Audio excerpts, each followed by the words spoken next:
continuing story of Peyton Place.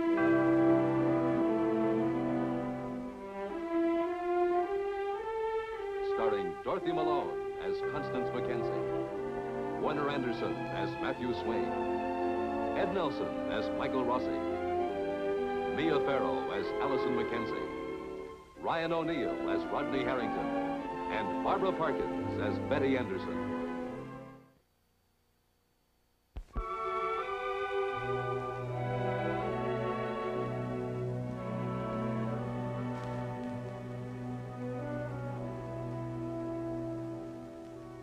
Rita Jacks is continuing her struggle to break free of the life into which she was born. A struggle that will bring danger to her and to others. You're stalling. What's the rule? Me is the object of the verb took. Took me. You don't say took I. Right, Professor?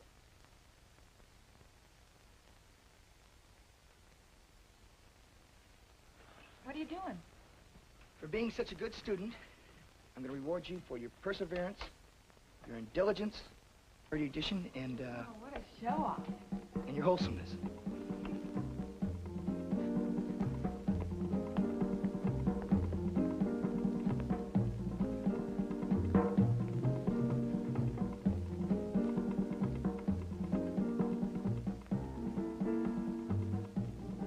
Did you know, with a little swinging music, it might stimulate your brain cells?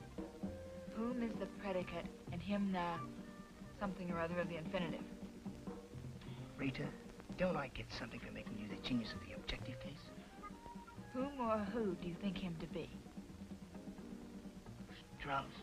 Those drums, if they don't stop, I'm going to blow Him? the brain. Him to be whom is the object of the verb. Rita, how can you just stand there while that music blows? Me is the subject. Listen. This is the part where the old folks leave the dance floor. And the young man and young woman do the Watusi until the sun comes up.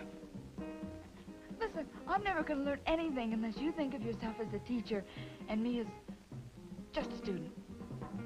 But a student and teacher don't live on bread alone.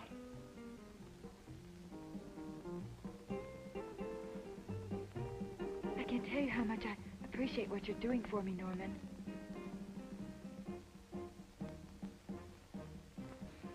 Try.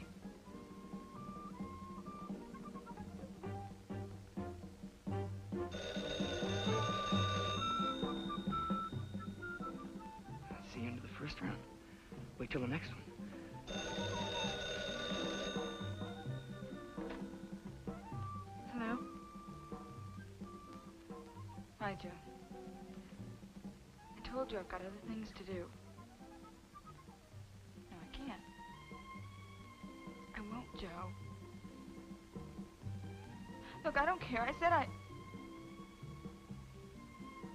Okay, I don't want to. Stop it. Leave me alone. Stop it. What was it?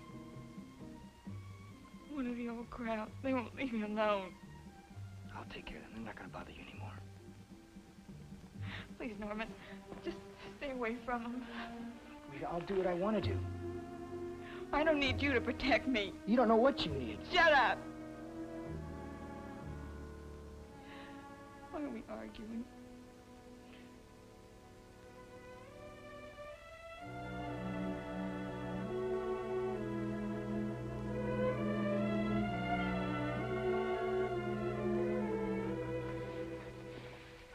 There. That's very nice. Thank you.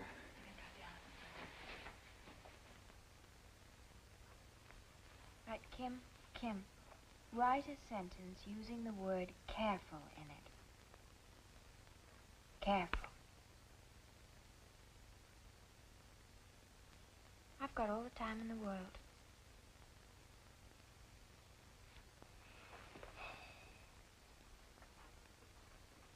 How is she doing? She's doing fine. Oh, Allison. You shouldn't spend all your money on presents. You can be bankrupt before you even begin. It's part of the reward system.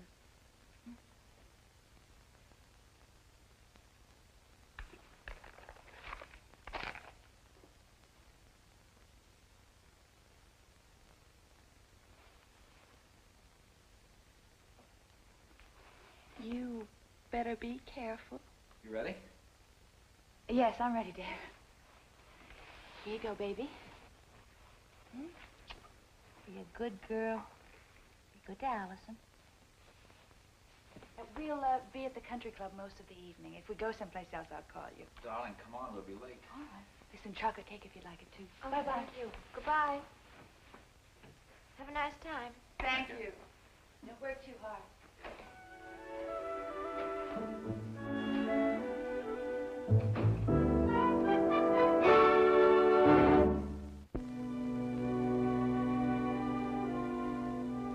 All right. I think we've worked hard enough. Story time. I've got a story about a lady horse and her tiny baby colt. Would you like to hear it? Tell me. I've lost the battle, but not the war. Mrs. Mullen's colt. Once upon a time, in the northwest pasture of the Mulligan farm, something very wonderful was about to happen. Oh, that must be Rodney. I'll be right back.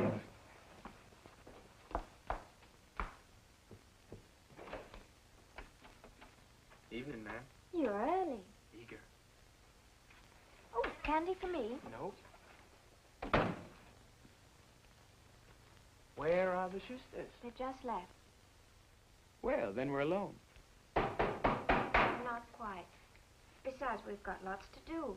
We have to have dinner, then put Kim to bed. Then, my pretty lady, we shall be alone. Silly, I thought you came here to study.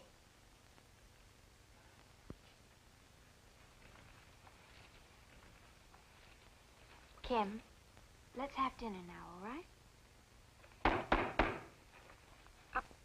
No, we'll read this later. Another time. Look what I got you, Kim. No, Rodney, no, it'll spoil our appetite. After dinner. Hey, this is a nice dog. Well, I wasn't going to keep it. Scout's honor.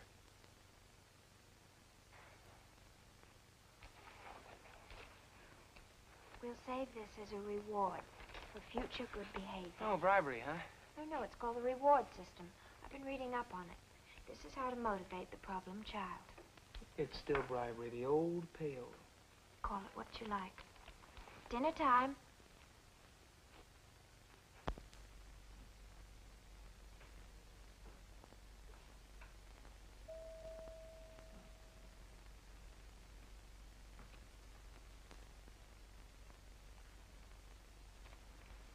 I'm on the late shift tonight, Miss Choate. Do you want me to report to the pediatrics ward?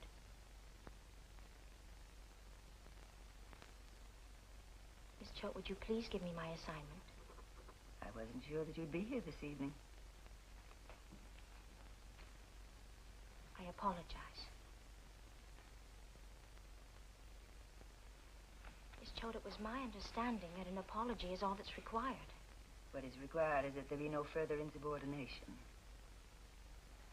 Yes, Miss Choate. I see no indication of a change in your attitude. Miss Choate, I don't know what you want me to say.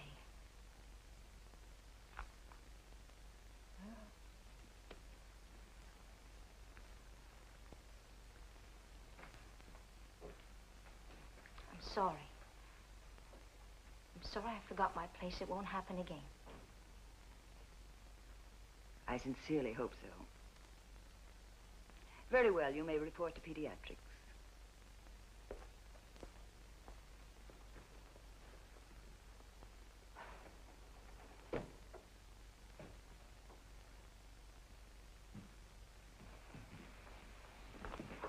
Look, a trifle upset, to put it mildly. You seem to have a special talent for catching me in my off moments. Business again, Miss Ent. You know, I'd much rather use my talent to get you in a good moment. Just say where or when. Obviously not when I'm being disciplined. All right. Free spirit.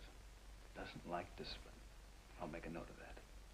You know, all these little details help us form a rounded picture.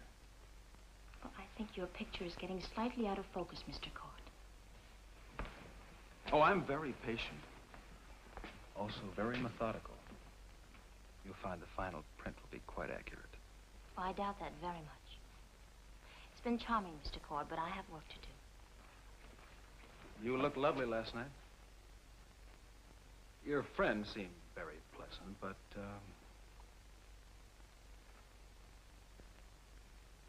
But what? doesn't seem to fit the picture I'm forming. Well, someone may have to break your camera, Mr. Cord.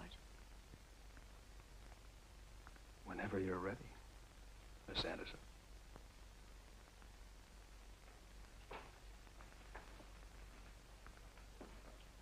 Oh, Miss Anderson. Thank you. Well, you just starting on duty? Yes, Dr. Rossi. I suppose that means you talked to Miss Choate. Yes, Dr. Rossi. Did you make a proper apology? Oh, very proper. Would you mind telling me exactly what you said? That I was sorry, that I forgot my place, and that it wouldn't happen again. In that tone of voice? I don't think there's any tone of voice I could use that would please Miss Choate. Betty, there's something you're going to have to learn. As long as you choose to stay here at the hospital, you're going to have to give Miss Choate the respect, the obedience a position calls for. But As the head nurse here, she's absolute authority over the nurse's aides. Isn't that clear? Yes, Dr. Rossi.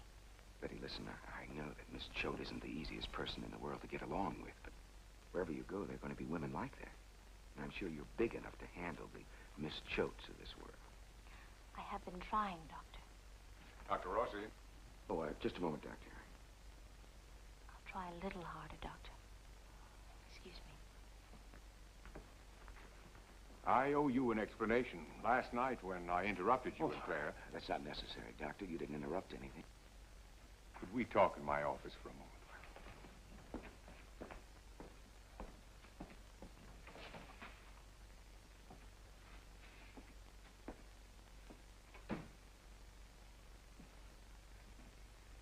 Michael, you know how much I respect you. And if I didn't love my daughter, I'd be furious at her for putting me in this position. I feel like a turn of the century father having to ask you this. But I do have to ask it. What are your feelings about Claire? She's a good doctor and a good friend. And she thinks of me in the same way. Are you sure of that? I hope so. You're not sure. Michael, I'm worried about her. Well, she's worried about herself. She talks about having solved her problems, resolved her marriage, but she knows she hasn't. I feel so useless. I want to help her, but I don't know how. In all these years, I thought I'd raised a very special girl. Well, she is special, but that doesn't mean she can't have problems. Oh, Michael, I've failed her, and I can't seem to stop failing her. When does the responsibility of the parent stop? When does it stop being open season on fathers and mothers? Claire's a mature woman. She's a sensitive, educated human being. You can't help her by blaming yourself. Oh, what can I do? Trust her. Give her time to discover how she really feels. About everything. All right, Michael. I will trust her. And I'll trust you, too.